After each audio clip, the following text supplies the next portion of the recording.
আজ আমি একজন ফিল্ম স্টারের কথা বলতে যাচ্ছি। চায়ে চুমুক দিয়ে বললেন তারিণী খুড়ো। কে তিনি? তার নাম কি?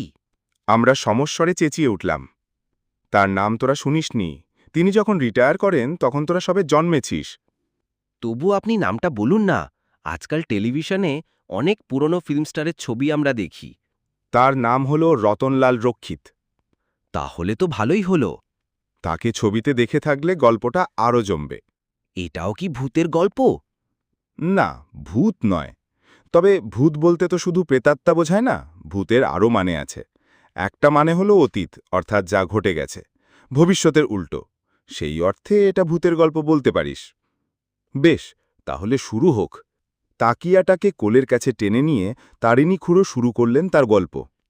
রতন রক্ষিত রিটায়ার করেন 1970-এ, 70 বছর বয়সে।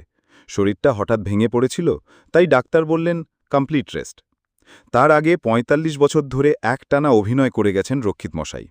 তার মানে সেই সাইলেন্ট যুগ থেকে অগাধ টাকা করেছিলেন ছবি করে, আর সেই টাকার সদ্ব্যবহার কি করে করতে হয় সেটাও জানতেন।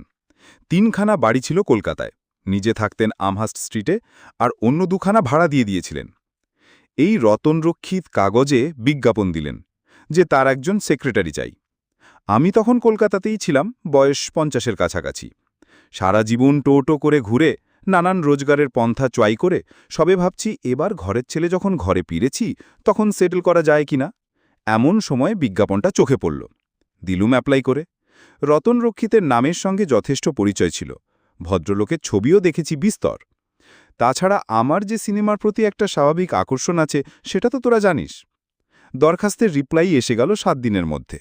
আমার ডাক পড়েছে ইন্টারভিউয়ের জন্য। গিয়ে হাজির হলুম রক্ষিত মশাইয়ের বাড়িতে।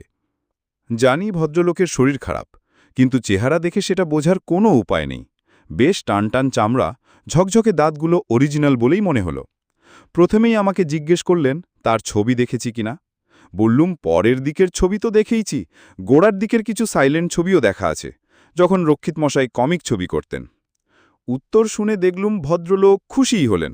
বলিলেন, আমি গত কয়েক বছর ধরে আমার সব সাইলেন্ট ছবি সংগ্রহ করছি। আমার এই বাড়িতে একটি আলাদা ঘর আছে, যেখানে এই সব ছবি দেখার জন্য একটা প্রজেক্টর বসিয়েছি, এবং সেই প্রজেক্টটা চালাবার জন্য একটি লোকও রেখেছি। সাইলেন্ট ছবি আজকাল প্রায় পাওয়াই যায় না। জানেন তো, ফিল্মের গুদামে দুবার দুটি অগ্নিকাণ্ডে প্রায় সব বাংলা সাইলেন্ট ছবি পুড়ে যায়, ফলে সেসব ছবি এখন দুষ্প্রাপ্য। কিন্তু আমি হাল ছাড়িনি, আমি কাগজে বিজ্ঞাপন দিই। তার ফলে জানতে পারি যে আমার অনেকগুলো সাইলেন্ট ছবি মিরচান্দানি নামে আমার এক প্রডিউসারের গুদামে সযত্নে রাখা আছে। তার কারণ আর কিছুই না।